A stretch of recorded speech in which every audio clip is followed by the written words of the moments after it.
I love technology, okay? I love science. I'm not a scientist. I could have been pretty easily. A lot of people wanted me when I was young to go be an engineer, and I love engineering. I made my living from advanced computer technology for many years during the 80s, 90s, and early 2000s. And I have utmost respect for any scientist, engineer, or technologist, but I have to throw a couple of conditions on it. And this is it. That they are honest practitioners and do not falsify their craft, number one. And number two, that they are dedicated to the service of mankind and not to the control of it. If you go that far, I'm good with it. But I want to say that the trouble started as far back as 1800, or a little shortly thereafter, when a philosopher by the name of Henri de Saint-Simon, we'll call him Henry from now on, he's considered to be the father, by the way, of scientism, transhumanism, and technocracy. And most of today's trouble could be traced to this guy. This is what he said. A scientist, my dear friends, is a man who foresees. It is because science provides the means to predict that it is useful, and the scientists are superior to all other men. This is a false notion. First off, no one can predict the future. Second, even our Constitution says that all men are created equal. And there's not a hint anywhere in there that says that some are created more equal than others. A modern scholar wrote, central to scientism is the grabbing of nearly the entire territory of what was once considered questions that properly belonged to philosophy. Scientism takes science to not only be better than philosophy at answering such questions, but the only means of answering them. Another modern scholar wrote, with scientism, you will regularly hear explanations that rely on words like merely, only, simply, or nothing more than. Scientism restricts human inquiry. Once you accept that science is the only source of human knowledge, you have adopted a philosophical position that cannot be verified or falsified by science itself. It is, in other words, unscientific. And indeed, the introduction of scientism into various scientific fields has created the widespread practice of what is known today as pseudoscience. You've heard a lot of it here today. Well, you've heard a lot of debunking of it today. And to many, it's become a religion with an intolerant belief system because scientism is a religion. There's a great body of literature out there that speaks to this. It's an intolerant belief system that seeks to punish the deniers and to ignore any facts to the contrary. They're blocked out. Thus, when science declares that it and it alone can determine the nature of reality and what must be done about it, I take great exception. And I expect you all do as well, I hope. Having clarified that, let me make the bold statement to say, I believe technocracy represents the greatest threat to humanity that we have faced since the cruel feudalism of the Dark Ages. And I want to today give you a brief sketch of what it is, where it came from, and how it has managed to permeate every level of every society and every nation on planet Earth. Let me ask, even now with a show of hands, how many of you have ever heard of technocracy before? Okay, down. How many have ever heard something from me, a video, a book, a paper, anybody at all whatsoever? Okay, that's good. Well, let me take you back to 1932, when a group of esteemed scientists and engineers at Columbia University, and I'll say esteemed at the time, they maybe didn't stay that way, but they were nevertheless some of the brightest and the best that Columbia University had. I talked to one professor about this when I said, well, technocracy started at Columbia University, and he laughed. It kind of took me back. He laughed and he said, whatever good came out of Columbia. I didn't know how to respond to that, so I didn't go to Columbia, but apparently it has a reputation. But these engineers set about the task of saving the world from the Great Depression, 1932, right after the crash, and it was a terrible time. They wrongly believed, that capitalism was dead and that rigor mortis was setting in. So they set to work on, project to create a brand new economic system designed by them, of course, from the ground up to replace capitalism and free enterprise. It's a big task. It was the first time in the history of the world that anyone ever attempted to design a brand new economic system from scratch. And I'll tell you why I was interested in this in the first place. I've never been a practicing economist, for instance, working with a bank or the World Bank or the IMF or anybody else for that matter. But that's my educational background, and I've studied economics all of my life. This is of great interest to me. Somebody is building a brand new economic system. I want to know what it is. Well, this new system was called technocracy. That was their name, not mine.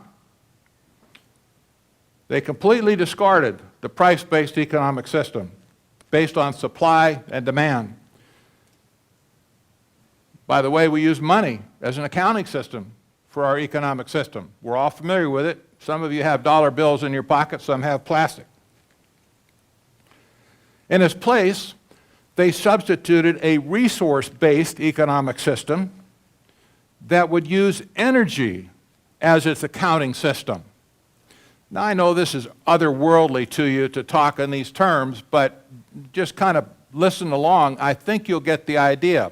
You've had hints of this already with some of the stuff we've heard this morning. They specified that private property and all other resources would be converted into a public trust, managed by technocrats, of course. Those are the scientists, engineers, and technologists, which would carefully be allocated according to public need. And they pointedly intended to control all production, all consumption, by controlling the entire societal machinery with so-called data-driven science. Their brand of science, of course, by which that time had already been thoroughly soaked in St. Simon's brand of scientism. It wasn't really science. They thought it was science. They thought they could take their disciplines from physics or biology or geology or whatever and just simply roll those principles over onto the management of people and societies, which is pretty crazy. Here's how technocracy was defined in the official magazine in 1938.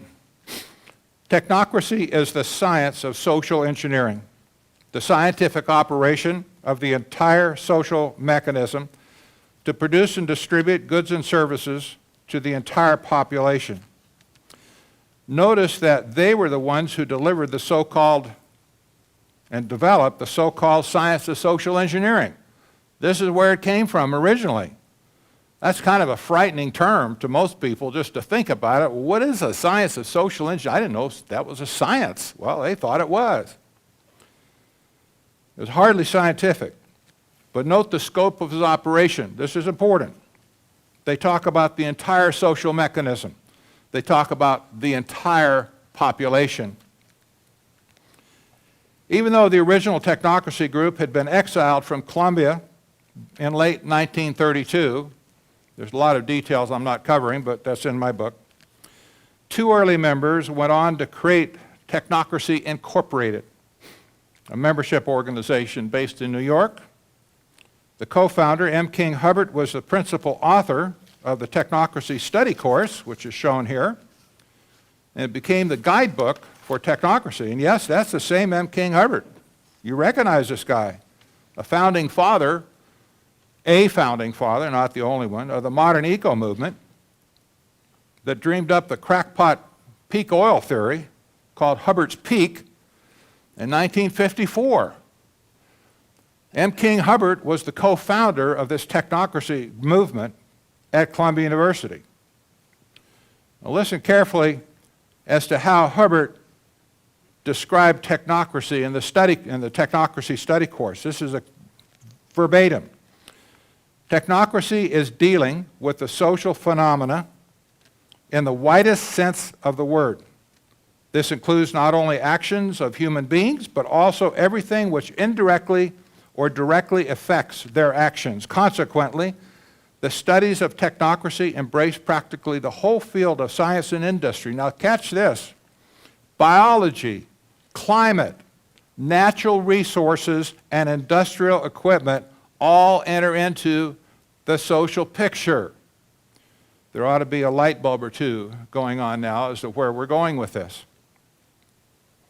There were only 7 requirements listed in the Technocracy study course by M. King Hubbert that were laid down in order to implement technocracy. This was a very complex thing that they had cooked up, you realize, and there was a whole team of scientists and engineers working on this, so they'd gone through a lot of studies and meetings and so on, and these 7 requirements were kind of the summation of the whole thing, and engineers are good about writing down requirements. You got to hand it to them.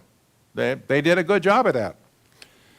But here's what they said: register on a continuous 24-hour per day basis the total net conversion of energy. By means of the registration of energy converted and consumed, make possible a balanced load.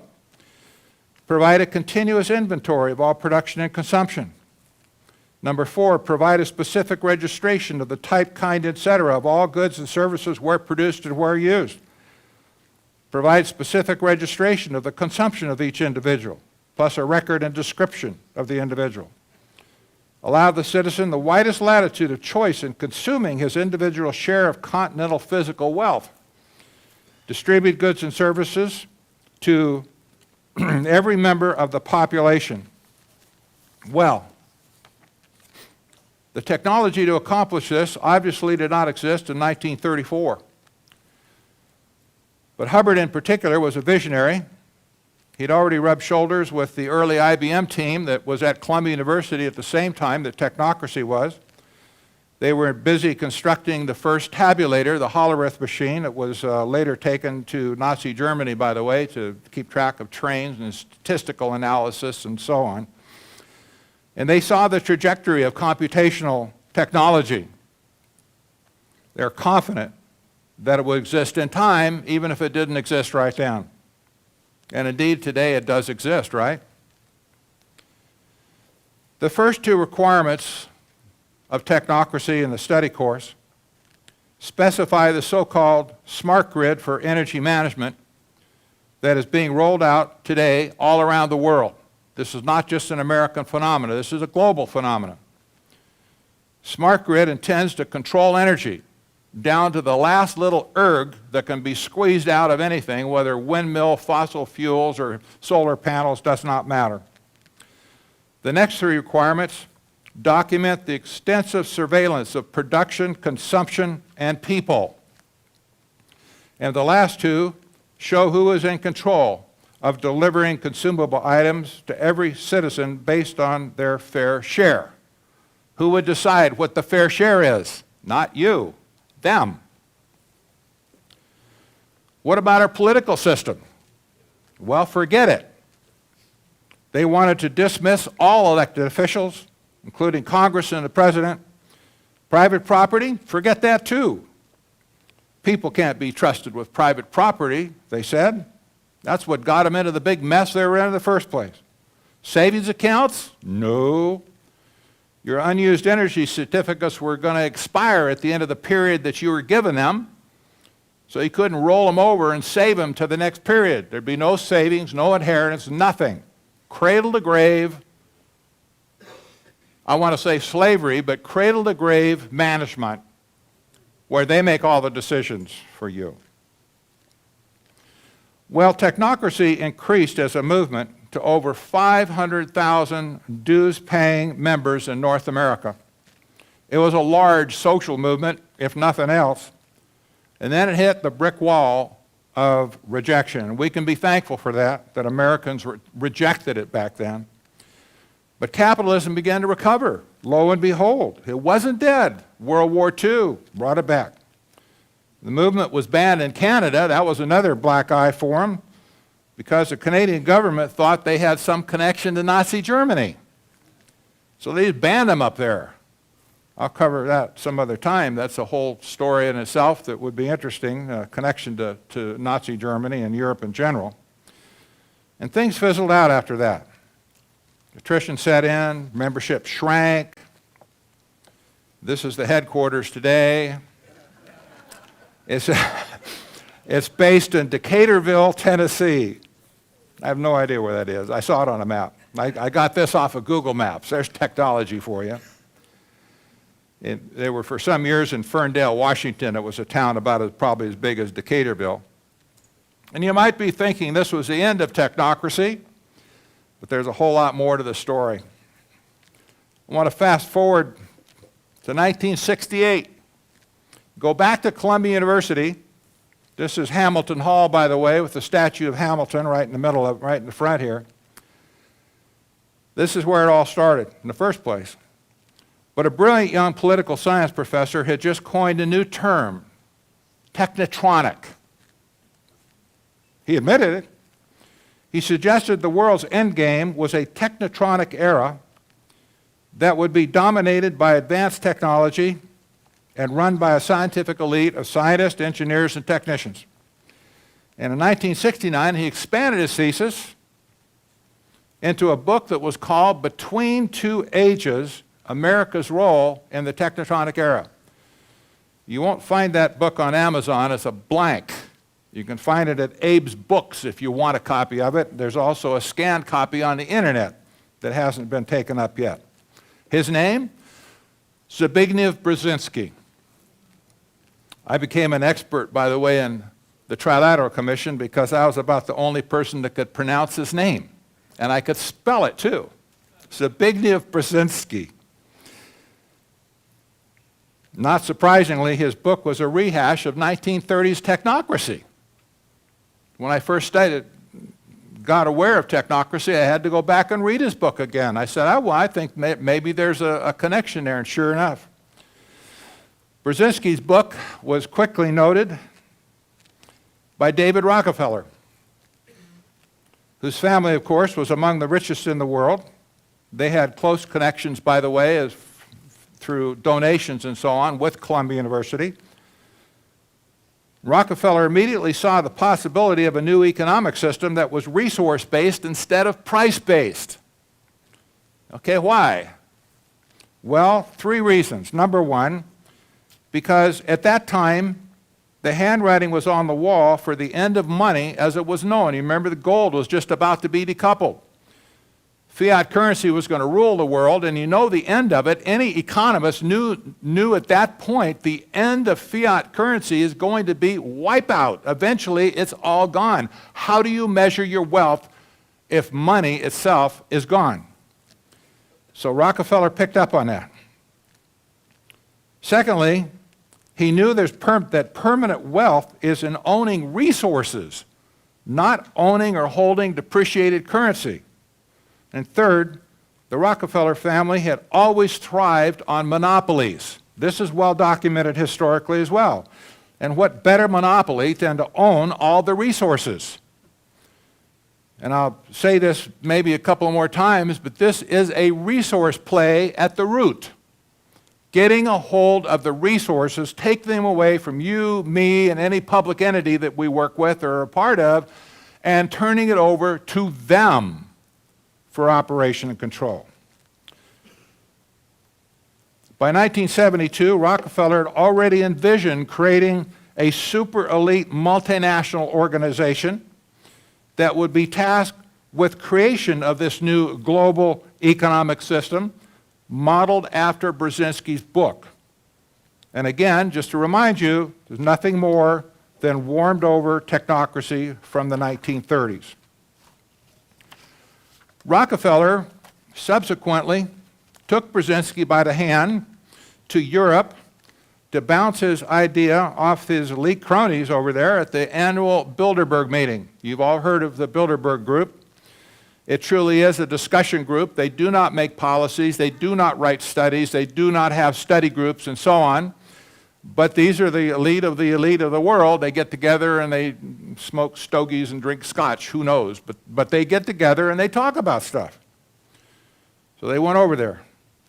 And they were so encouraged by those people over this whole concept that they returned and immediately started to work on this new organization, and they branded their tagline. This is important, their marketing tagline. They were going to create a new international economic order. And they drew their initial membership from Europe, North America, and Japan. And back in the 1970s, Professor Anthony Sutton and myself, as we collaborated together on trilaterals over Washington, we figured the word new merely meant that they were going to somehow game the slot machine to where they could get more money for themselves and everybody else would get hosed. That was kind of right, but we missed the point. Nevertheless, they said new. And we didn't believe that was really just, it was just a stretch of the word, but now I know they really meant new. Absolutely, positively meant new. The name of the organization we know is the Trilateral Commission. Zbigniew Brzezinski, David Rockefeller, the co-founders. Rockefeller family had been instrumental in creating and funding the United Nations over the years too, as we know. Their family gave the land to the UN that the UN building sits on in New York. There's a room that has a plaque in it at the United Nations building donated to the Rockefeller family, praising them for how helpful they have been.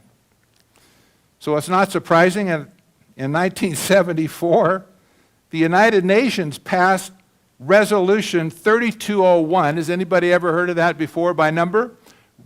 Resolution 3201, called the Declaration on the Establishment of a New International Economic Order.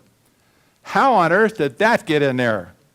And nobody ever heard of it, hardly. I've never heard it mentioned again. When I ran across it some time ago, I was absolutely shocked that they had slipped this in. But they began to seed the United Nations almost from day one. 73, the Trilateral Commission started. 74, lo and behold, a resolution at the United Nations pops up. And listen to the language.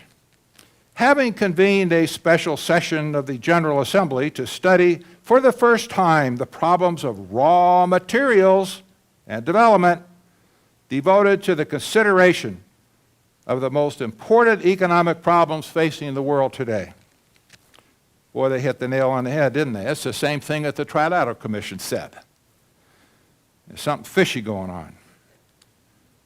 January 1977, James Earl Carter was seated as president. Probably the worst president we ever had. I had to throw that in. He was a member of the Trilateral Commission. Wow. So was his vice president, Walter Mondale. Carter proceeded to appoint 1/3 of the U.S. membership of the Trilateral Commission to his top cabinet post and a few other high-level posts.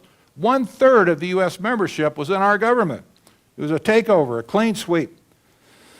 But his very first appointment, however, was Zbigniew Brzezinski, and he was a national security advisor, President Carter. By 1979, I'm just giving you the key points here as it relates to our story. By 1979, Brzezinski had achieved his greatest victory of bringing China back onto the global economic stage. And you go read the history, you will see Brzezinski is single-handedly credited with being the guy who pulled it off. He promised to them technology, rapid development. Like, hey, we can make it, we'll give you a hand, we'll make this happen. And lo and behold, companies connected to the Trilateral Commission, those multinational corporations, the giant ones, whatever, they lined up like a line at a Disney ride. They lined up to beeline over to China, start building infrastructure projects and factories and you name it, they built it. They supercharged China. Well, what kind of economic system did Brzezinski promote to China? You want to guess? Technocracy. They didn't have an economic system over there before that. Are you kidding? They were in shambles. They were as bad as North Korea is today. They didn't know which end was up. Brzezinski seated them with his principles of the technetronic era and the new international economic order, went straight to China. This will surprise you.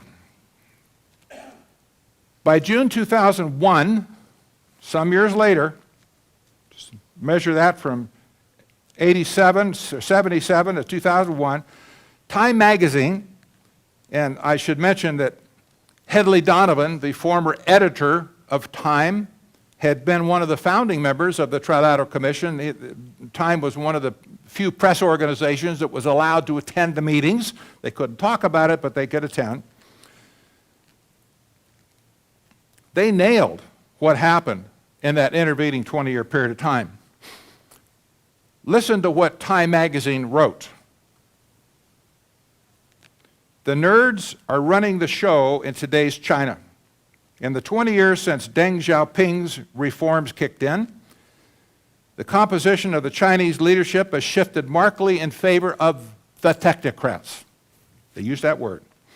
It's no exaggeration to describe the current regime as a technocracy. They used that word.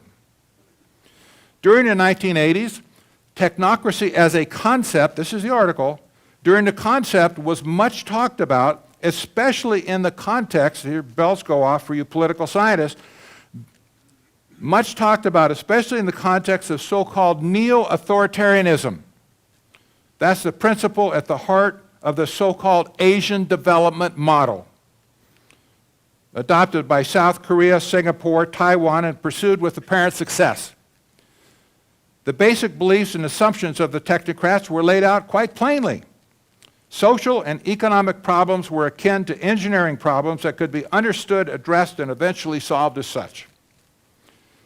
The open hostility to religion that Beijing exhibits at times, most notably in its obsessive drive to stamp out the evil cult Falun Gong, has pre-Marxist roots, has nothing to do with Marxism, in other words. It existed before. Key word, key phrase now. Scientism underlines the post-Mao technocracy, and it is the orthodoxy against which heresies are measured. Now, this is a fact. This is Time magazine, written by a guy who knows his stuff. Other literature basically confirmed the same thing. China today is no longer a communist dictatorship. Yeah, they got the trappings. They still have the main Great Hall. Yeah, they have the red, the star. The flag hasn't changed. They look like it on the outside, but on the inside, they're technocrats now. Well, thank you, Dr. Brzezinski. You created a monster of technocracy that's trying now today to control the entire world. They've created and already enslaved their own 1.4 billion citizens into a scientific dictatorship. If you've been reading, you know what I'm talking about. That alone is almost 20% of the entire population of the world. And furthermore, China has already exported most of this technocracy, ideology, and practice to the entire Asian world. That's the so-called Asian development model. This represents now 61% of the world population. 61%. Really? Right under our noses and nobody noticed? We're talking over half of the world is already living in under one form or another of this technocratic system. Wow. Let's backtrack again. From 2001, Time article, go back to 1983, when the United Nations convened the so-called Brundtland Commission to study ways to implement and develop Resolution 3201, which you remember was creating the new international economic order. Yeah, and it was headed by Gro Harlem Brundtland, prominent European member, by the way, of the Trilateral Commission. It's funny, she was selected to run this committee for several years. But remember, who gave the idea for the new international economic order to the UN in the first place. Not surprising in that light. It operated until 1987 and produced the seminal book called Our Common Future, which introduced the concept of sustainable development as a resource-based economic system with energy policy at the center. Sound familiar? This was the recast lock, stock, and barrel into Agenda 21 in 1992 at the first Earth Summit in Rio. And since then, the UN itself has widely praised Brundtland as being the singular architect of Agenda 21. Now I'll just suggest a question. Where did the policy for Agenda 21 come from? Where was it born? Well, it was born in the bowels of the Trilateral Commission starting in 1973 as the new international economic order. Bill Clinton popularized the phrase, "It's the economy, stupid." Actually, it was James Carville that came up with it in an election campaign, but it kind of caught on, right? It's not political, this is economic. Now, you've already had an earful on Agenda 21, how it morphed into 2030 Agenda, New Urban Agenda, Sustainable Development Goals, biodiversity, blah, blah, blah, global warming too. Suffice it to say for now, that sustainable development is the new international economic order, that is the technetronic era, that is technocracy from the 1930s. And the carrier of the technocracy of the whole world now is United Nations. Let me give you a story. It's a true story. To his detractors, Dr. William Livingston, not Livingston, Livingston, was known as Devil Bill. He was actually an itinerant salesman with a phony name who created a concoction of oil and laxative. You doctors out here, what do you say about that? Oil and laxative. That'll cure you. And branded it as a cure for cancer. Since cancer was a dreaded and usually fatal disease back then, people would buy and try literally anything for a cure. And he'd explain in his pitch that it's a miracle. If this miracle cure was good enough for cancer, it'd probably cure a whole lot of other things too. Well,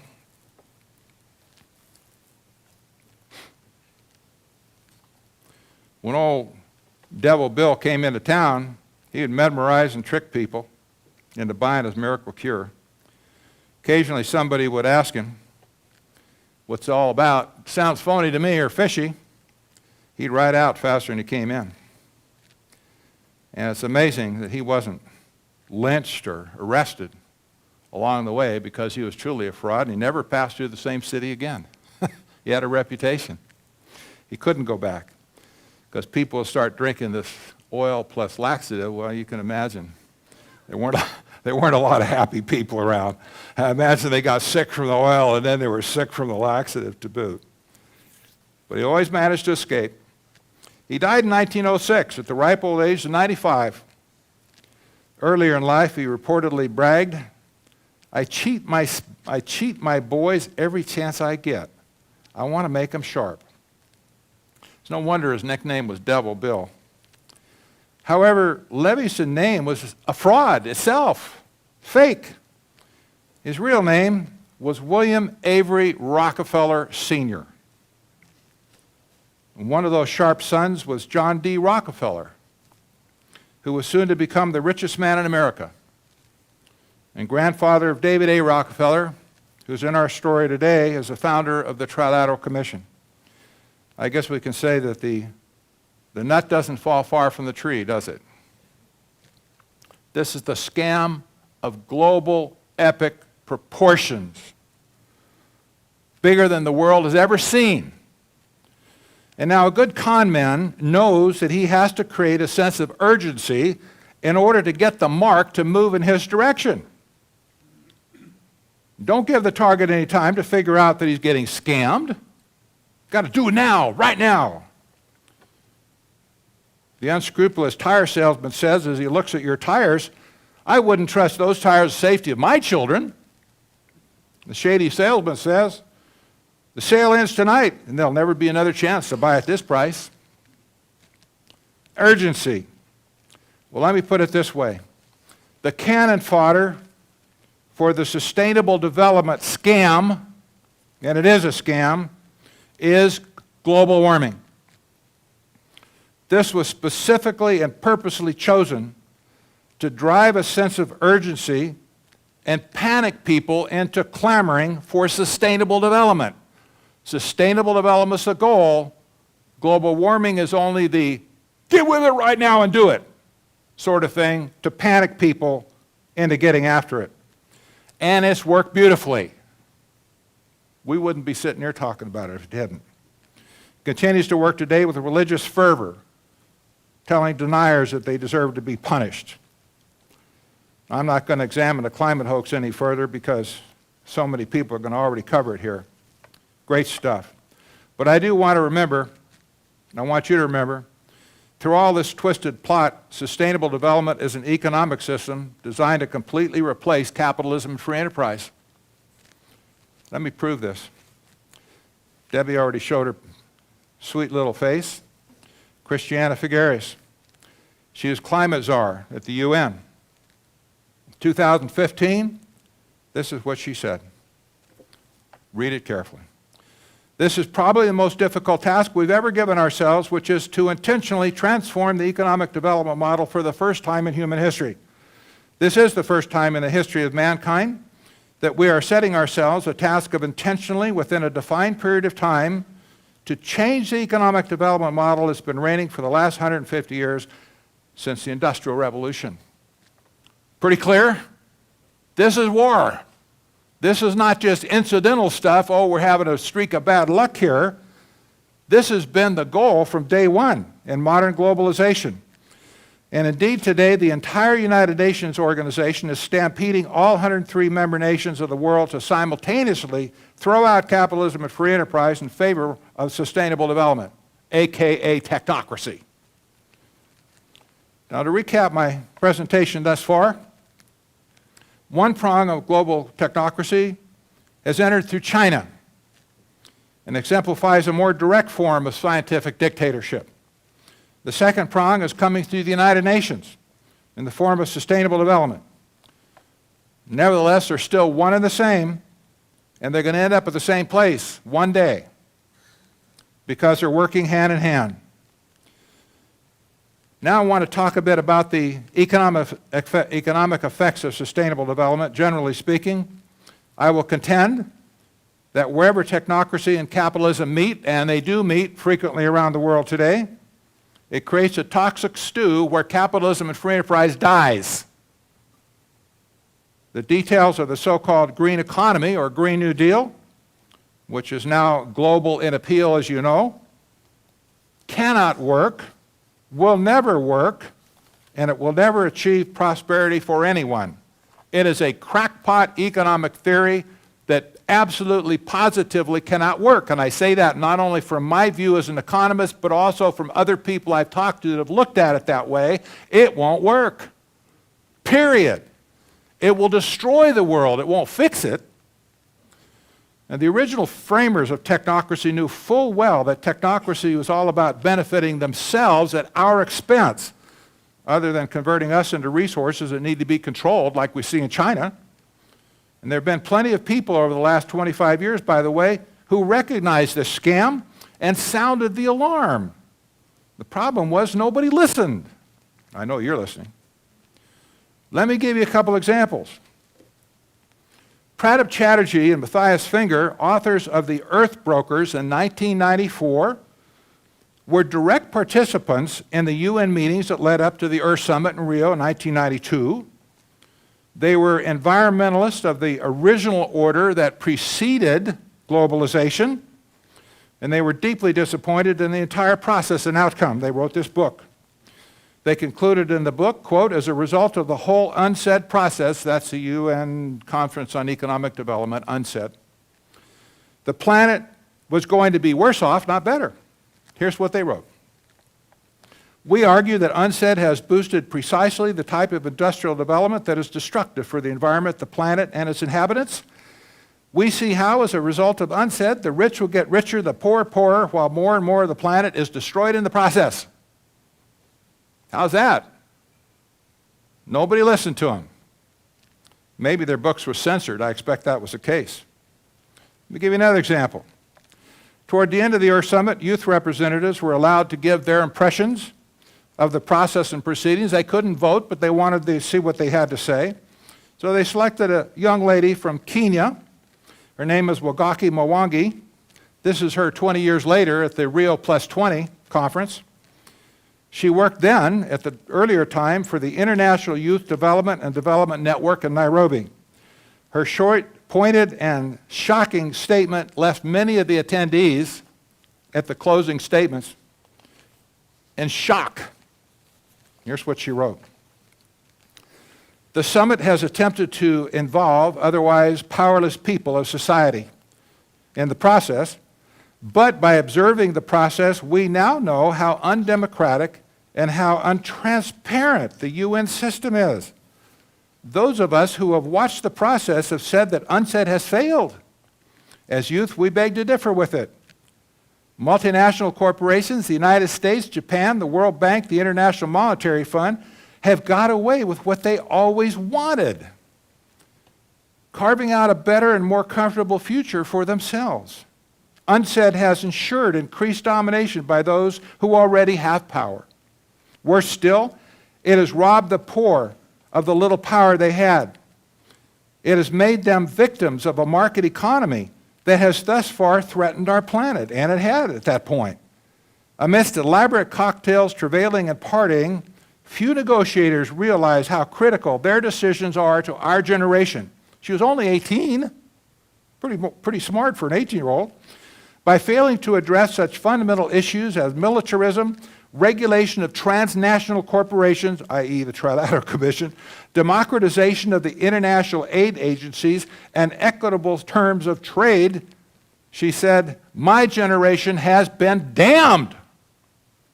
How do you think they took that? Oh, you know, gasp. I don't think she'd give her another speech. Sustainable development and technocracy promise a utopia. They promise to save the earth, but the fact is just the opposite is true. They're actually destroying the earth, and there have been a line of witnesses like this who have stated exactly that. Just the opposite of what they say they're doing is what they're doing. In the 27 years since Agenda 21, global poverty has increased, income inequality has skyrocketed, the middle class has virtually disappeared, cities are paralyzed with a homeless crisis that defies any technocrat solution. Concentration of wealth has consistently accumulated into the coffers of the global elite, who were in on the scam from the start, and out of the hands of everyone else. And the goal of both attacks, Chinese style or sustainable development, is the same. Total control over all production and consumption. Total control over all economic resources, of which you and I are counted about on the same level as a wheelbarrow full of dirt. I want to turn my remarks now toward a few current events to demonstrate how the total control structure is being put in place to create a scientific dictatorship of technocracy, and it is about technology, of course. Dr. Parag Khanna is a global scholar working out of the U School for Public Policy in Singapore. He's a self-confessed technocrat. He wrote a book in 2015, by the way, called Technocracy in America. You can buy that book. Who reminds me of a modern-day Zbigniew Brzezinski. He really does. A very brilliant guy. The global elite love this guy. He's already written several anyway, probably 10 books now. And his book, Connectography, which kind of details how global trade occurs between global cities, he hit the nail on the head, absolutely on the head. Listen very carefully. He said, we're building the global society without a global leader. That's a shock. Global order is no longer something that can be dictated or controlled from the top down. And he said, globalization itself is the order. That's kind of revolutionary. What he's saying is that the system is the order. The system. It's ruled by algorithm. by artificial intelligence, by ubiquitous surveillance of every part of society so that the system can be automatically managed, controlled, and directed. Wow. This attitude is pretty twisted, but let me give you an example of the mind of a technocrat. I studied this. I want to know the mind of a technocrat. I want to get inside their head. Hanhai Foxconn is the largest assembly company in the world. It's based in China. It makes most of Apple's iPhones and iPads, among other things. It employs 1 million people, actually more than that today. 1 million. And it's pretty much known as a sweatbox company to work for. Hanhai chairman, Cherry Zhao, made this remark at the year-end meeting in 2011, responding to questions about the high rate of suicides in their workers, among their workers. And you may remember the scandal that hit the news here about Apple, Apple working with this company and all these people are killing themselves. He said, quote, Hanhai has a workforce of over 1 million worldwide, and as human beings are also animals, to manage 1 million animals gives me a headache. Isn't that nice? He subsequently hired the director of the Taipei Zoo, Chen Shi-shen, to help him learn how to control his animals so that they'd stop committing suicide and embarrassing the company and its clients. It's true. With such an impersonal view of humanity, it's easy for technocrats to manage humans like a herd of animals. Push them this way, push them that way, poke them with needles, force feed a ration diet.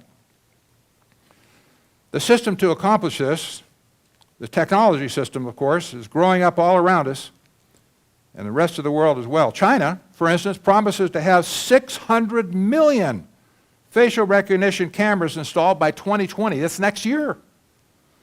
That's 1 camera for every 2.3 people.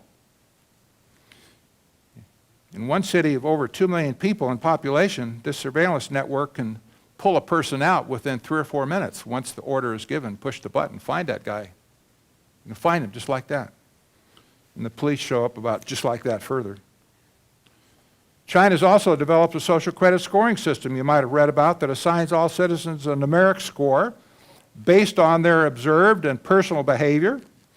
If you don't pay a debt or a fine, or you hang out with the wrong people, or you post the wrong things on social media, your score goes down. If it drops too far, you're automatically excluded. Automatically excluded, by the way, from all routine privileges like enjoying other people enjoy, like being able to rent in a nicer area, maybe go to a certain school, maybe buy a ticket on a high-speed transportation network. They have to take the slow bus. And if you have been watching the development and rollout of 5G wireless technology, you might have thought it's just about cell phones. However, if you listen to the heads, mind you, the CEOs, chairman of AT&T, Verizon, and T-Mobile, you hear a different story. They're drooling over the full enablement of the so-called Internet of Things that is growing exponentially each year. The IoT, by the way, is a catch-all term for all connected devices, cameras, sensors, smart meters, self-driving vehicles, home security systems, financial technology, and so on. The point is to track everything that moves in real time.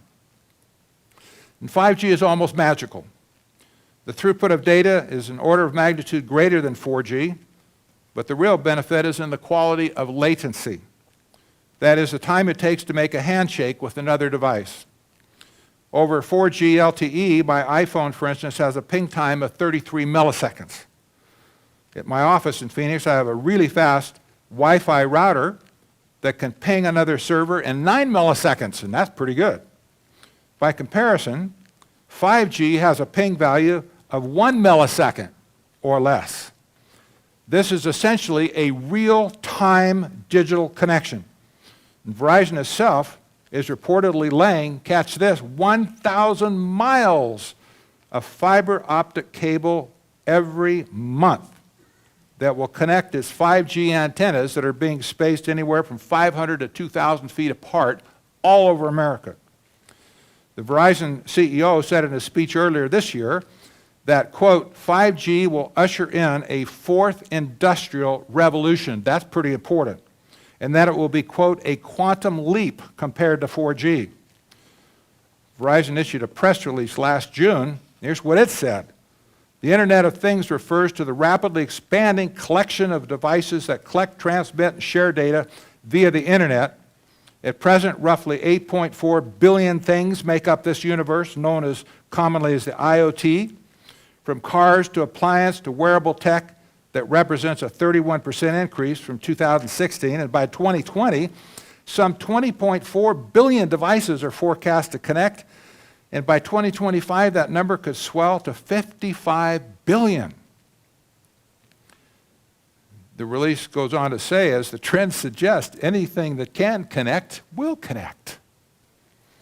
And the breakthrough in sensor technology, software, and analytics are posed to disrupt countless industries. But the key to ensuring those connections are strong is building a network that is able to handle whatever speed, battery life, or data loads those devices require. And of course, for that, 5G is critical. It's been said that data is the new oil of the 21st century. And technocrats lusted after data in the 1930s, and believe me, they lust after it today.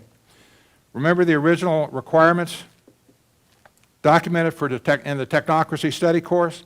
A continuous 24-hour per day registration of the total net conversion of energy, a continuous inventory of all production and consumption, register all goods and services where produced and where used, data on every person, including description and personal consumption. Yeah, 1934. Well, all the points of collection are realized by the Internet of Things, and the data is harvested and transmitted. It's going to be made possible by 5G for the first time in the history of society, real time. And believe me, this is the technocrats' dream team fantasy, to be able to model in real time all functioning parts of the society in order to apply their so-called science of social engineering.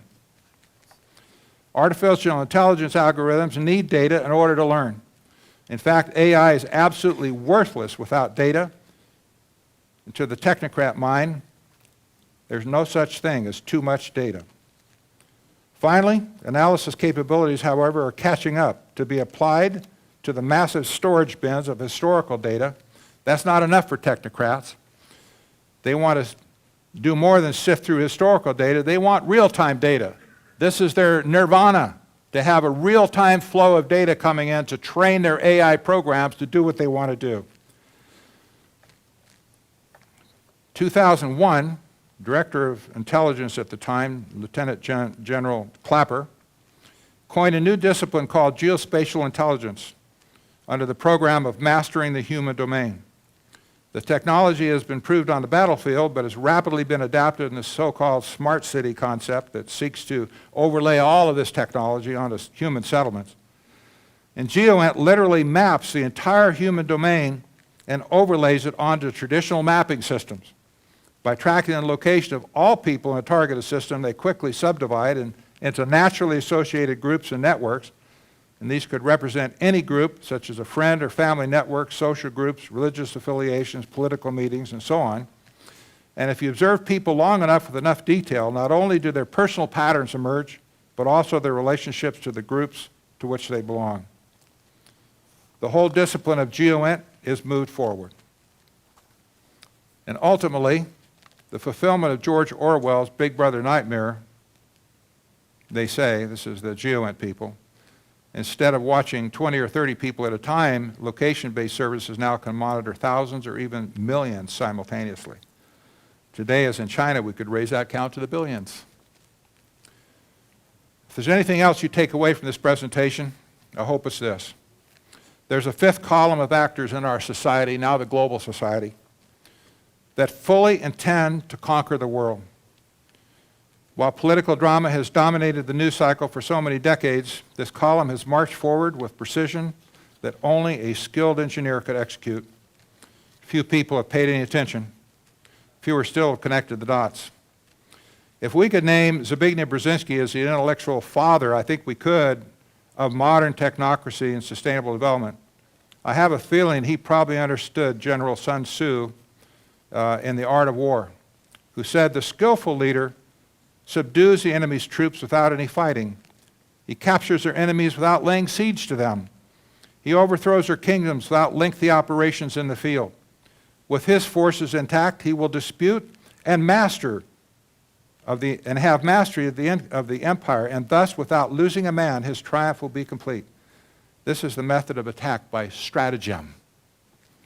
If this was in Brzezinski's mind in 1968, he was indeed a genius. My Democrat friend, and yes, I do have a friend who is a Democrat, Rosa Corey, fully understands Agenda 21, sustainable development, etc. She speaks forcefully against it. She's clearly seen through the scam, and she concludes most of her talks with this. It is the inventory and control plan for all land, all water, all minerals, all plants, all animals, all construction, all the means of production, all food, all energy, all information, and all human beings in the world. My friends, we cannot allow this to succeed. Americans rejected technocracy once in the 1930s, and we can do it again. If we lose this battle, the historical clock of liberty and freedom is going to be reset, and it'll push mankind back to a society last seen in the dark ages of feudalism. May God help us in the coming years to reject this. Thank you.